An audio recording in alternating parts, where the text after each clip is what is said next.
Monatie, botalelanga, Congo température, ya maman Rosette la fleur, Nadambu. Après, il y a acoustique tout.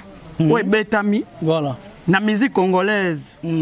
Tout ça, na acoustique, morona, nous africaine. Voilà. Oh, il y a fait rigoler les padres. Tu vois, na banda kungana yo awa. Confinez-vous, tout ça, na banda kunabisu. Nana bimisa ki likanisa ke non. En tout cas, homme acoustique, il faut na bête. Ok. Pour à part faire mon talent des affaires nani de la biso Karine Mokozi pour talent niveau à yembi moi ça yembi on sentit pendant que non musique d'abord qui s'injora kumisa héros qui s'injora ta kumisa moto mais elle est qui dans ce pays le lofer a beto acoustique voir que na vie mo boye ya kala yeko bimisa que non meilleur acoustique eza ngolo oh tout le monde a ngana yo ba vie mo boye kaka mande fe belé pembe tout ça banda taboulé yazala taboulé banda papa wemba zala papa wemba. OK. Ben un musicien congolais mon côté oyo bachaka na Facebook la app azate. Elle a mortalisé d'abord Marie Missam. OK. Parce que nous avons perdu une dame oyo soka soyemba même oyo ka pena ba sentiment quand même ayembi nzemba Marie Missam ayembi nzembo ya madilo ya ndeko na biso papa Lutuma banzembo wana. Donc c'est déjà une chose à féliciter parce que aza mwana mwasi. OK. Laissez la acoustique na moment oyo oyo na makambo oyo bobachaki na Instagram voilà oyo ba chaîne internationale balobelaki eza le padre que na ndenge ya prestation à Karine sur 10 euros paye combien sur 10 en tout cas sur 10 il faut jouer nous 9 sur 10 9 un moko tigalo ana il faut contacter le padre Monatie, botalelanga, Congo température, ya maman Rosette la fleur, Nadambu. Merci beaucoup, chers internautes. Bienvenue à votre chaîne que vous aimez beaucoup, Congo Température, de Maman Rosette à la fleur. Maman Rosette, la fleur, donc, Nakata Gambo, on a dans le PC Bambote. La vidéo est tellement belle, TV Moko Bate belle, Nekana Lobaka. Donc, vous s'abonner massivement à la température. Yangone makambu quoi donc je dis merci na abonné merci na baone so basoutenir ngai Yannick Fumutseke papa na Brian na Motema Dorcas Nzumba. Je dis aussi encore merci à toi mon frère Paulin Ngongo de tout le temps de tous les jours na pesio mbote pesa zomi. Je dis merci à Bruno Lubi Kambonga propre Sanda Wangata maman na petit bon junior. Aujourd'hui moi héritier Iboula je ne suis pas seul, je dois recevoir pour vous un confrère à moi auto salane mon analyse par rapport à l'acoustique, il y a Karine Mokonzi, par rapport à l'acoustique, il y a Ferregola, par rapport à l'acoustique, il y a Kabose, par rapport à l'acoustique, il y a Tade, par rapport à l'acoustique, il y a Tatiana Cruz. Nous avons invité tout ça la analyse par rapport à l'évolution de l'acoustique. Et directement, je suis là avec de la presse. Bonjour. Ouais, bonjour, héritier Iboula. Bonjour, Nabatutu. Voilà. Bonjour, Libako, Yakota, la Bisson, Congo Température. Voilà. Bonjour, Ming, Maman Rosette. Yende Makambo, na Bisso. Donc, bonjour, Nabatutu, Balinga Bisso.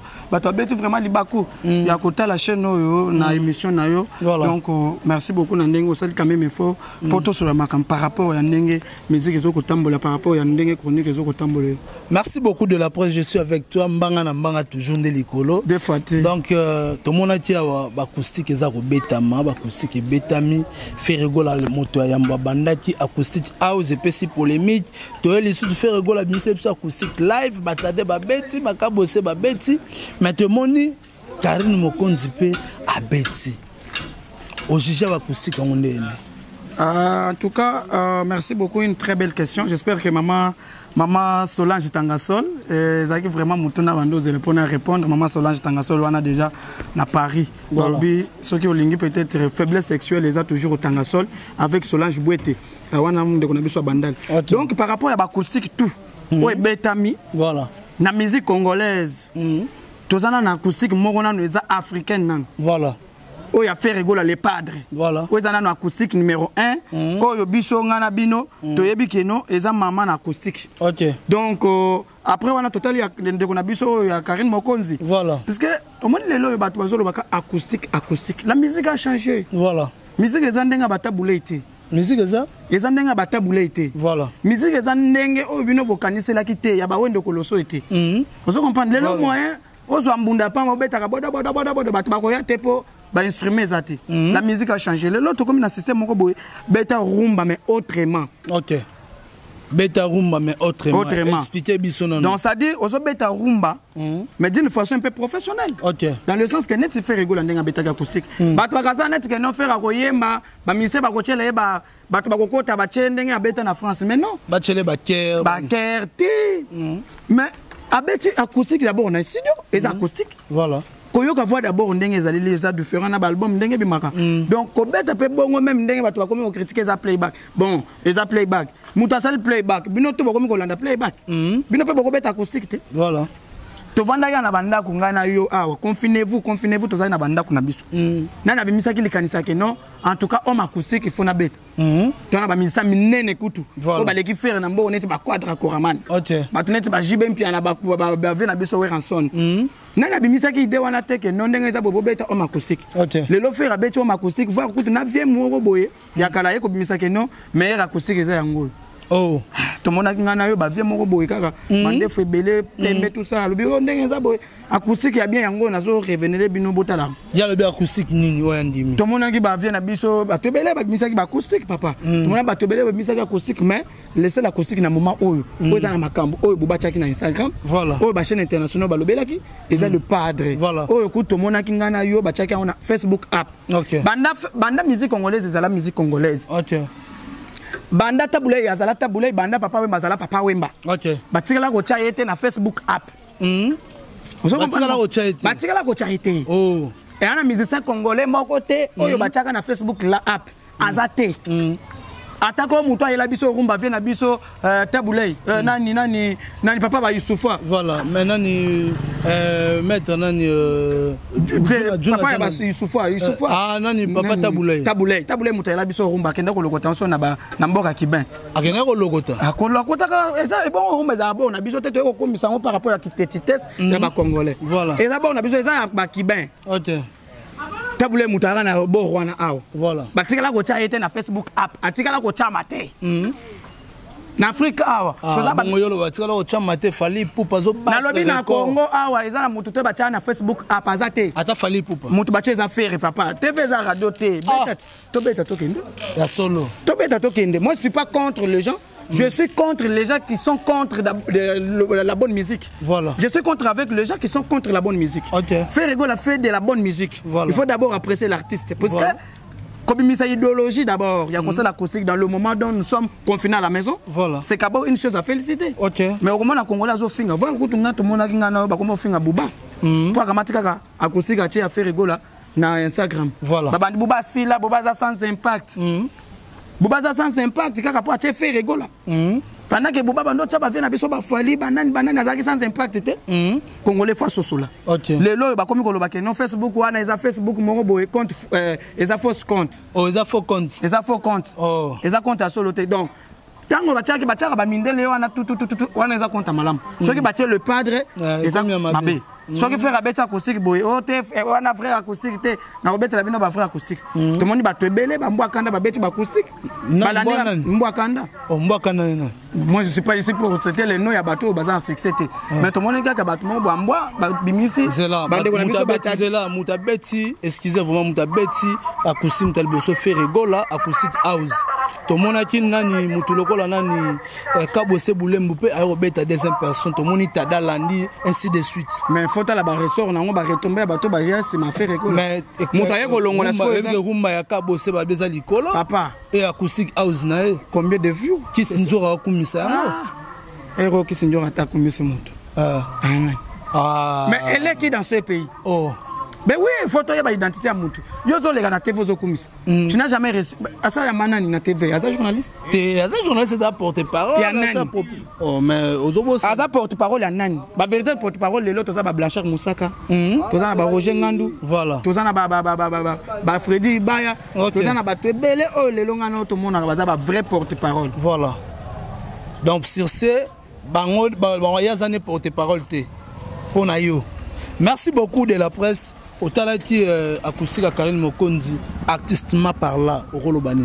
En tout cas, tant qu'un homme, puisque de toute façon, que la musique est que la musique. Ok. Karine Mokon, c'est une femme d'abord courageuse. Ok. Comment on a moi si à Longwe d'abord. La chronique, à Betty musique et puis Simbi. Moi, ce que j'ai aimé d'abord, premièrement, d'abord, elle a mortalisé d'abord Marie Missam. Ok. Parce que nous avons perdu une dame Oyo, ce que j'ai même. Okoyo ka pena ba sentiment quand même ayembi nzemba Marie Missam ayembi nzembo ya Madilo ya ndeko na biso papa Lutuma banzembo wana. Donc c'est déjà une chose à féliciter parce que aza mwana mwasi. OK. Lelo bato bazo ba keno ayebi ko yeba ta yembi bien te mais yo pe kende oyemba. Ça coûte de la studio. Beaucoup tapé studio. Voilà, pour total pour total keno ya yona ya kingani nani asimbi. Parce que Karine na moment où ngakuti nazana na moni na musicien te. Mais on ça makambo oyo ba mise ba sala ka l'équipe ba mise mususu. Oh, tikolo baboye. Ok, il y a un nombre de vues. Ok. Oh, bah, mais je sais, à part le pas de pour ça, ça a 1 million. Oh, une heure après, je suis à Karine Mokon, j'ai dit 6 000 déjà. 6 000 déjà. Voilà. Si on total, c'est ma féerie. Une heure après, il y a combien de vues? Oh, bah, t'as pas, tu es mon ami, tu as biso, tu belé, Babade, tout le monde, Tatiana Cross, Tatiana Cruz, Ibrator, mais il faut monter la vie là-bas. Mais Ibrator a yembité, mais c'est un moutayembi. Mais il faut total, tout le monde va se battre. Pour nous, à part faire, mon talent des affaires, de la biso Karine Mokon, pour talent de niveau, à yembi, moi, ça yembi, on sentait que non, musique d'abord. Muzuku d'abord. Donc, oh, ben, vous pas dépliquer de la biso musique. Muzuku. Donc, sentait que Muzuku, voilà. Donc, à yembi, ben, bien, donc, talent moutou, alors, on a chronique.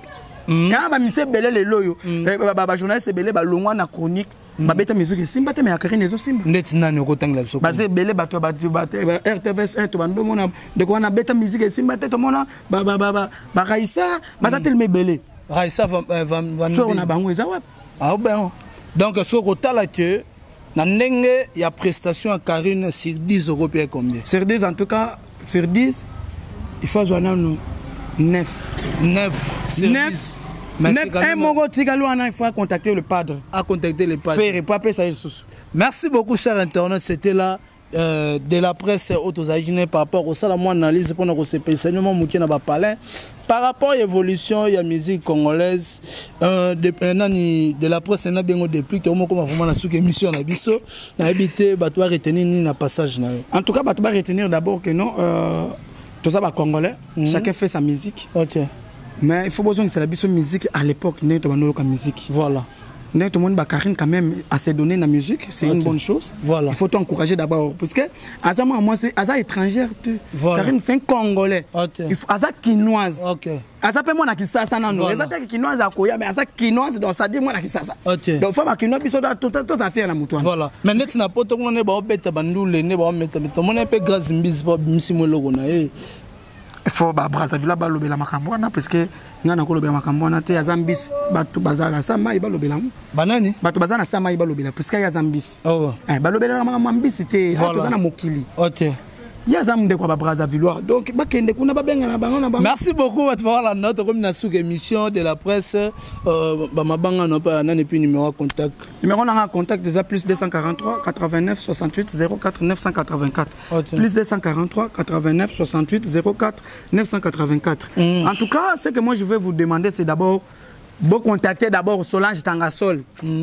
Solange Tangasol Aza la seule femme au na poto oazo sunga ba mibale belé pour na mikongo pas c'est ba faiblesse sexuelle. Ah bon? Oui. Le lo to moni moi c'est ça moi c'est na biso banda la bimisa makanisa bien Tangasol Solange Tangasol ba tutu ba yebi. Solange bo ete Tangasol. Soki kuna oza na posa hémorroïde na poto kuna okozo yango soko za na posa ya keno faiblesse sexuelle okozo yango soko lingi peut-être yo moi so vimbisa tibeleze te ko ya gaillard soki peut-être lingi peut-être vimbisa moi systématique à liboso te ko ya pe gaillard. On sait là publicité donc Solange Tangasol makambo donc une femme forte oiseau sala toujours pour communauté congolaise et quoi par rapport à makambo ce qu'on appelle après ça bana mabota contactez d'abord Solange Tangasol Boete makambo Hein?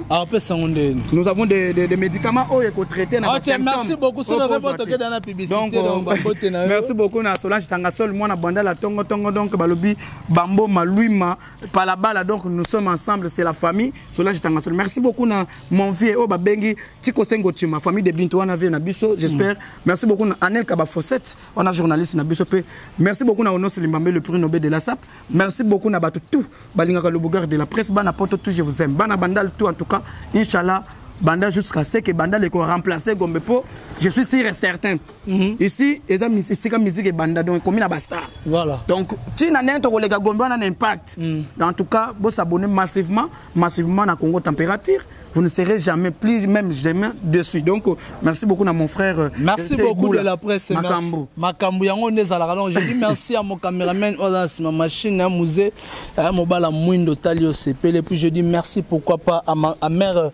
Sifa, Mémé Sifa, je te salue dans Mboka États-Unis, donc Mémé Sifa, on est ensemble avec la ONG Kitumaini Espoir, donc Mémé Sifa, ONG Kitumaini, en tout cas on appelle sur Bambote, et place aux hommes, et puis je dis merci à toi Sandra Wanga, ta maman na Petit Pont Junior, à mon président Bruno Lubi Kambon à propre 3 heures la magique, à l'autre c'est long et le Kenda, il y a Rosia la Taylor, sans oublier René Coty la Carl Lewis, Valentin Matondo, papa na Kimia, Paulin Gongo, mon ami de tout le temps, de tous les jours, et je dis merci à Adali Ibou, la maman Mokonzi, pourquoi pas. Voilà, on appelle ça mot place aux hommes vraiment Hervé Bossitampen sans oublier un champion Wadol en tout cas champion Wadol nazolela champion Wadol tozolela donc nena lobaka tu no so ngo ben héritier ibou le petit plus 243 plus 243 89 95 59 158 aux héritiers Iboula Mbala monnaie na lobaka ka tomonani soki nzambe azongi nanu te play monatie botalelanga Congo Température ya Maman Rosette la fleur na dambu